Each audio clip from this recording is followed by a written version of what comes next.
Hey y'all, welcome back to my channel. My name is Chelsea and I hope that you feel at home here. We are in my kitchen today and I am hoping to do some fun Christmas crafts. Today we're gonna try slicing up oranges to make a garland. I keep seeing it online and everyone makes it look so easy and so peaceful and like a really pretty extra little thing to have. So I have a couple of garlands already that I really like and I think are pretty, and I think that these handmade garlands would kind of add to the same kind of Christmas vibe. I know that for a lot of us, Christmas can be a really busy and hectic and crazy time, and I just wanted to take an afternoon and just kind of slow down a little bit and do something that would actually take some time. It's not going to be done quickly, and it's not something that I think would be worth it to buy. It's kind of about the experience, and I just wanted to share some of that with you today. I also have some extra apples, and I'm hoping to cut some of those up today and make a simmer pot, because this evening my family and I are going to make gingerbread houses, and I want the house to smell really good for that. I don't know if you can see it, but this cutting board was actually a gift from a friend. We had a lot of trees cut down in our backyard, and he made a cutting board out of our pine trees.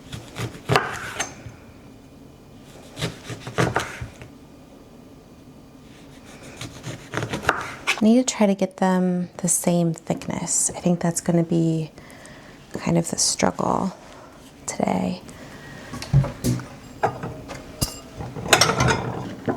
They already are not the same thickness, but we're just gonna go for it and see what happens. Everything I've read online says to heat the oven at 200 degrees Fahrenheit.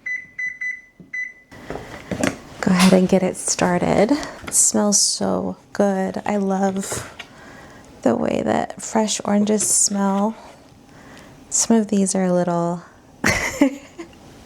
the shape's a little off, but we'll just use those for the simmer pot, right? So this year I actually was able to pre-make a lot of my Christmas dough. I mixed all of my dough up back in September and then put it in the freezer for December. And that has significantly helped my enjoyment of the Christmas season so far. I wish I had known about that years ago, but I didn't even think about it until I heard it on a podcast once last Christmas.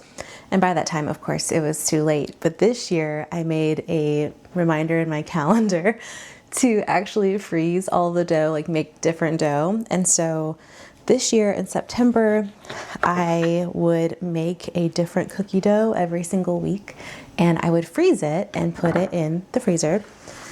And I have gingerbread dough, I have peppermint shortbread cookie dough, I have scones dough, I have peanut butter dough, I have all kinds of cookies in there. Some of them are rolled up into little logs for slicing, some is just like a big ball of dough. And it's just, man, I'm really excited this year. I'm always excited for Christmas, but knowing that the tedious part of all the measurements is all done makes it so much more fun to actually pull out the dough and want to bake it. And I'm just so excited for that. And it also leaves me so much more extra time to do crafts like this that I normally just wouldn't have the energy to do.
am going to let that simmer on a low heat for pretty much all afternoon and all evening until it starts to smell nice. Now we need to lay out our orange slices onto cookie sheets.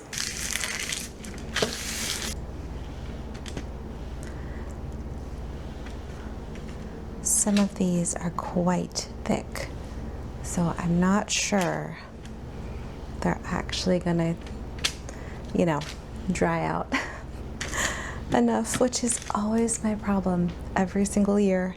I can never get them consistent, and I can never get them thin enough.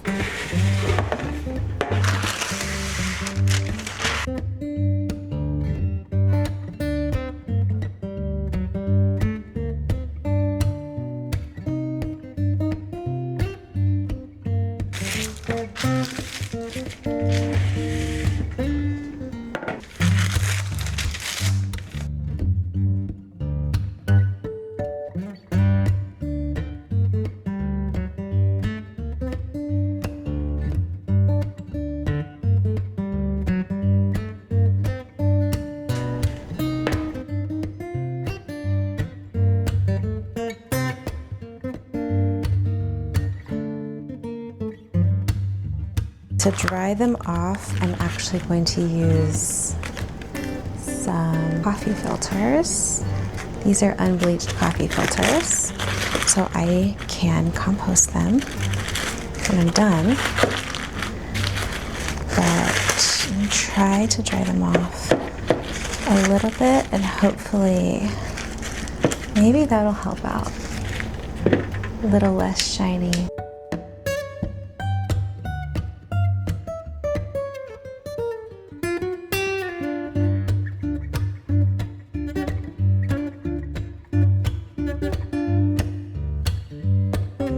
All right, so all of our orange slices are mostly dried off and ready to go in the oven, and the oven's ready, so we'll go ahead and pop those in there.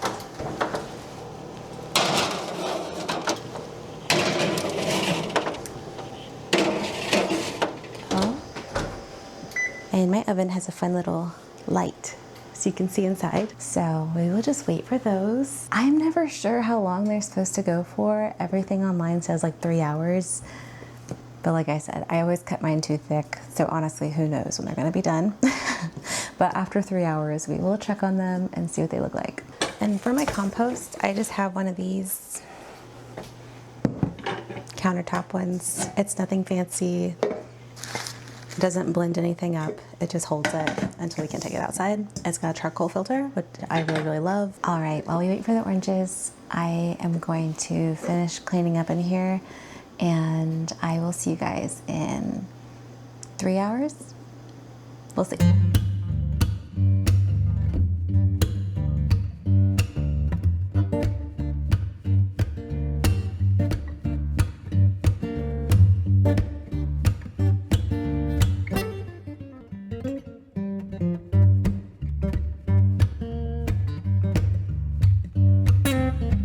Okay, so it has been about 3 hours, and I'm gonna go check on the orange slices. Also, my simmer pot smells amazing. I feel like my biggest complaint with the simmer pot is that it really only contains it to one spot, and that's like a 4-foot radius of the actual simmer pot. So that's my only complaint.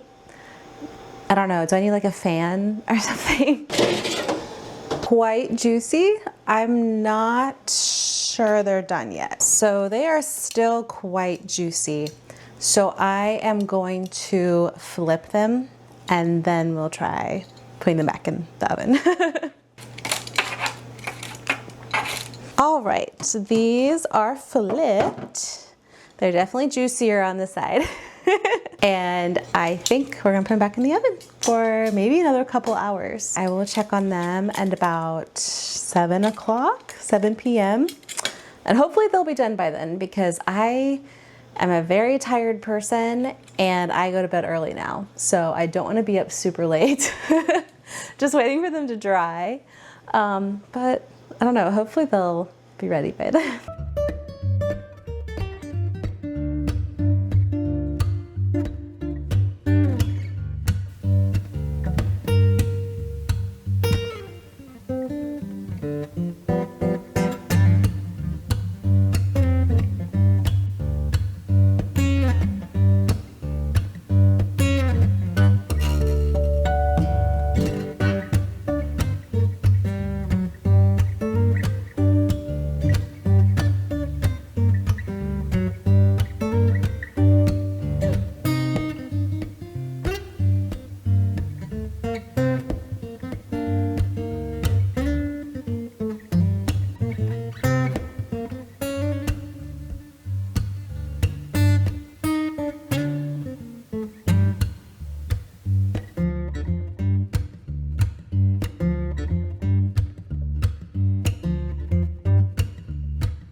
Well, it's a few days later actually, but we ended up getting them done. It only took, oh gosh, all the recipes said to put on 200 in the oven for 2 hours, and I think it ended up being 8 hours. And then I had to string them and put them up. But they're having enough for 2 garlands, which is really beautiful and really fun. They're finally finished and I love them. And I think they're so beautiful, and I hope you try this too. Bye y'all.